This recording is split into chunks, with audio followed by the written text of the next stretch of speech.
വലിയൊരു അപകടത്തിൽപ്പെട്ട് തലനാരിഴയ്ക്ക് ജീവൻ തിരിച്ചു കിട്ടിയയാളാണ് മുൻ ബിഗ് ബോസ് താരം ഗബ്രി ജോസ്. ഇക്കഴിഞ്ഞ ജനുവരി 26 നേര്യമംഗലം ചെക്ക് പോസ്റ്റ് ഭാഗത്ത് വെച്ചാണ് ഗബ്രിക്ക് ബൈക്ക് അപകടം സംഭവിച്ചത്. ഏറെക്കാലം ചികിത്സയിലായിരുന്നു. ഇപ്പോഴിതാ തനിക്ക് എങ്ങനെയാണ് അപകടം സംഭവിച്ചതെന്ന് പുതിയ വീഡിയോയിൽ വെളിപ്പെടുത്തുകയാണ് ഗബ്രി. ദൈവം കൈകളിൽ താങ്ങിയത് കൊണ്ടാണ് മാത്രമാണ് താൻ ജീവനോടെ ഇരിക്കുന്നതെന്ന് ഗബ്രി പറയുന്നു. കഥ ആരംഭിക്കുന്നത് ജനുവരി 24 വൈകുന്നേരമാണ്. ദുഗാട്ടി കൊച്ചിയിൽ വർക്ക് ചെയ്യുന്ന സുഹൃത്ത് എന്നെ വിളിച്ചു. റിപ്പബ്ലിക് ഡേയിൽ അന്ന് ഒരു റൈഡ് പോകുന്നുണ്ടെന്നും അത് കുട്ടിക്കാനത്തേക്കാണെന്നും പറഞ്ഞു. റിപ്പബ്ലിക് ഡേ ദുഗാട്ടി റൈഡായിരുന്നു അത്. 2024 ഞാൻ ബൈക്ക് മേടിക്കുന്നത്.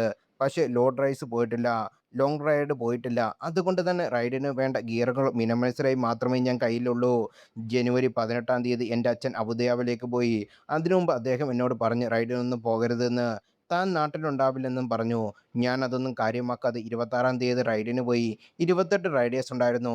17 ലക്ഷം മുതൽ 70 ലക്ഷം രൂപ വരുന്ന ബൈക്കുകൾ റൈഡിൽ ഉണ്ടായിരുന്നു. കൊച്ചിയിൽ നിന്ന് കുട്ടിക്കാനത്തേക്കുള്ള റൈഡ് നല്ല രസമായിരുന്നു. ഞാനും ത്രില്ലിലായിരുന്നു. എനിക്കൊപ്പം ഉണ്ടായിരുന്നവർ ഏറെയും മുതിർന്നവർ ആയിരുന്നു. ഞാൻ ശരീരത്തിൽ ആവശ്യമായ പ്രോപ്പർ ഗിയറുകൾ ധരിച്ചിരുന്നില്ല. ഒരു ജീൻസും ഹുഡിയും ഹെൽമറ്റും ഗ്ലൗസും മാത്രമായിരുന്നു എൻ്റെ ശരീരത്തുണ്ടായിരുന്നത്. പ്രോപ്പർ ഗിയറുകൾ ധരിക്കാത്തത് കൊണ്ട് ഞാൻ വലിയ വില കൊടുക്കേണ്ടി വരുമെന്ന് എനിക്കപ്പോൾ അറിയില്ലായിരുന്നു. 3-4 ടീമായി തിരിഞ്ഞാണ് പോയത്. കുട്ടിക്കാനത്തെത്തി. അവിടെ വെച്ച് ബ്രേക്ക്ഫാസ്റ്റ് കഴിച്ചു. ഫസ്റ്റ് റൈഡ് ആയതുകൊണ്ട് ആരെയും പരിചയമില്ലായിരുന്നു. അവിടെ വെച്ച് എല്ലാവരെയും ഞാൻ പരിചയപ്പെട്ടു. അക്കൂട്ടത്തിൽ സീനിയർ ഒരാൾ പ്രോപ്പർ ഗിയറുകൾ ധരിക്കണമെന്നും എങ്കിൽ മാത്രമേ അടുത്ത റൈഡ് മുതൽ പങ്കെടുപ്പിക്കൂ എന്നും പറഞ്ഞു. കുറച്ച് സമയം കഴിഞ്ഞപ്പോൾ ഞങ്ങൾ തിരിച്ച് നാട്ടിലേക്ക് പുറപ്പെട്ടു. അങ്കമാലിക്ക് റൂട്ടിൽ തിരിച്ചു വരുമ്പോൾ പിടിച്ചത്. അതിനാൽ എൻ്റെ ബൈക്കിൻ്റെ ബാക്ക് ടയർ സ്ലിപ്പാകുമെന്ന് തോന്നി. റാഷ് ഡ്രൈവ് ഞാൻ ചെയ്യാറില്ല. കരിയറിൽ വളരെയധികം പ്രാധാന്യം കൊടുക്കുന്നതിനേക്കാൾ ടൂ വീലർ റിസ്ക് എടുക്കാൻ ഞാൻ നിൽക്കാറില്ലായിരുന്നു. നേര്യമംഗലത്ത് ചെക്ക് പോസ്റ്റിന് ഭാഗത്തെത്തിയപ്പോൾ സ്കൂട്ടർ പോകുകയായിരുന്ന ഒരാൾ പെട്ടെന്ന് വലതുവശത്തേക്ക് വാഹനം തിരിച്ചു. അവിടെ അപ്പോൾ സംഭവിച്ചത് എനിക്ക് ഓർമ്മയില്ല. ഞാൻ പറന്നുപോയി. വീണിടത്ത് നിന്ന് എഴുന്നേറ്റ് നോക്കിയപ്പോൾ കൈപ്പത്തി ഒടിഞ്ഞ് തൂങ്ങിക്കിടക്കുന്നതാണ് കണ്ടത്. ഉടനെ തന്നെ റൈഡേഴ്സിന് വന്ന് എന്നെ ഉടൻ ആശുപത്രിയിൽ എത്തിച്ചു. അപകടം സംഭവിച്ചോളും ദൈവത്തിൻ്റെ ഇടപെടൽ ഉണ്ടായിരുന്നു. എൻ്റെ കൈക്കുമ്പിളിൽ താങ്ങിയതുപോലെ. മേജർ ആക്സിഡൻ്റ് ആയിരുന്നുവെങ്കിലും പരിക്കുകൾ കുറവായിരുന്നു. ഞാൻ തെറിച്ചു വീണ സമയത്ത് കാറോ ബസ്സോ ഏതെങ്കിലും വന്നിരുന്നെങ്കിൽ എൻ്റെ കാര്യത്തിൽ തീരുമാനമാകുമായിരുന്നു. വീട്ടിൽ അറിയിച്ചു.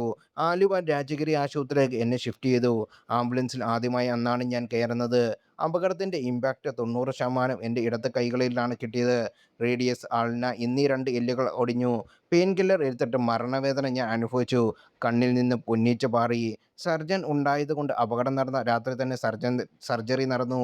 കൈക്ക് മൾട്ടിപ്പിൾ ഫ്രാക്ചർ ആയിരുന്നു. കൂടാതെ സെഗ്മെന്റ് ഫ്രാക്ചറും. 2 കൈയിലും കാസ്റ്റിട്ടു. കാലിൽ കാലുലയാൻ കഴിയാത്തതുകൊണ്ട് കഴുത്തിലാണ് ഇട്ടത്. സിനിമ സ്വപ്നം കണ്ട് നടക്കുന്ന എന്നെപ്പോലുള്ളവരുടെ പ്രധാന ടൂളാണ് ശരീരമാണ്. അതുകൊണ്ട് തന്നെ പരിക്ക് കണ്ടപ്പോൾ എനിക്ക് വിഷമം തുടങ്ങി. വെളുപ്പിനെയാണ് സർജറി കഴിഞ്ഞത്. 10-12 പ്രാവശ്യം ഛർദ്ദിച്ചു.